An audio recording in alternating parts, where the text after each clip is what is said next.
수건의 활용에 대해서 알아보도록 하겠습니다. 자, 여러분들 수자원이라고 하는 말이 있어요. 수자원이라고 하는 거는 물을 자원으로 쓸 수 있는 거겠죠. 그래서 자원으로 활용하는 물을 수자원이라고 이야기를 합니다. 자, 그러면 자원으로 활용하기 위해서는 어쨌든 쉽게 활용할 수 있어야 되는데요. 여러분들 우리 위에서 배웠던 수건의 분포 중에서 해수와 담수가 있었죠. 자, 그 중에서 짠물인 해수랑 그리고 짜지 않은 물인 담수 중에 어떤 물을 활용하기가 더 좋을까요? 네, 담수를 활용하기가 더 좋겠죠. 그래서 우리는 담수를 이제 수자원으로 활용하게 되는데요. 그 중에서도 대부분을 차지하고 있는 빙하 같은 경우에는 고체 상태입니다. 그러면 이거를 물로 사용하기 위해서는 녹여야겠죠. 그렇기 때문에 빙하는 거의 대부분 사용하지 않고요. 지하수나 호수와 하천수를 사용하게 되는데요. 담수 중에서도 주로는 호수와 하천수를 이용을 합니다. 그리고서 부족한 경우에는 지하수를 이용하게 되죠. 왜냐하면 더 활용하기 쉬운 순서대로 쓰는 거예요. 그래서 쓰게 될 텐데 우리 이 위에도 보시면 아시겠지만 호수와 하천수는요. 전체 중에 0.01%밖에 안 되고요. 지하수의 경우에도 0.76%밖에 안 돼요. 그러니까 전체 100% 중에서 약 7.7%밖에 해당하지 않는 굉장히 적은 양이다라는 것을 기억을 해주시기 바랍니다. 자, 그 이유 이게 쉽게 활용할 수 있는 물이 적은 이유 요거 기억을 하시면 될 것 같고요. 이건 이미 얘기를 했죠.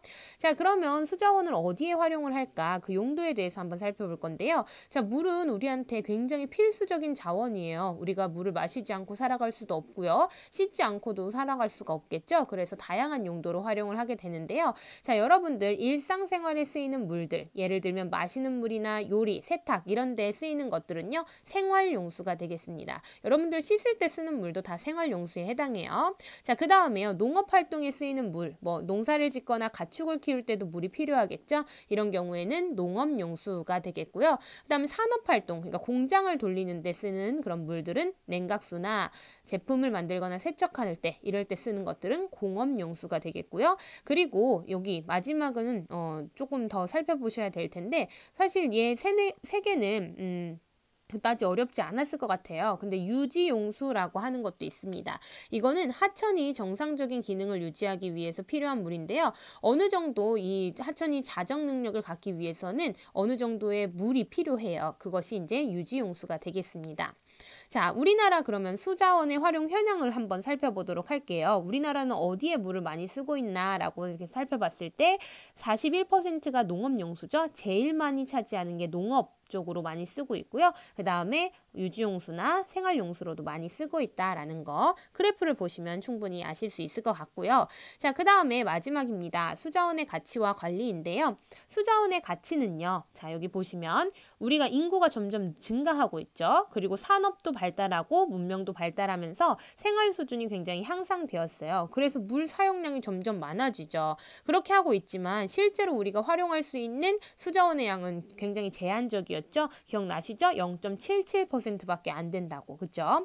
그리고 지하수는 호수와 하천수에 비해서 양이 많고 빗물이 스며들어서 채워지기 때문에 계속 해서 이 빗물이 내리면 쓸 수가 있겠죠. 그래서 수자원으로서의 가치가 높다라는 것도 기억을 하시기 바랍니다.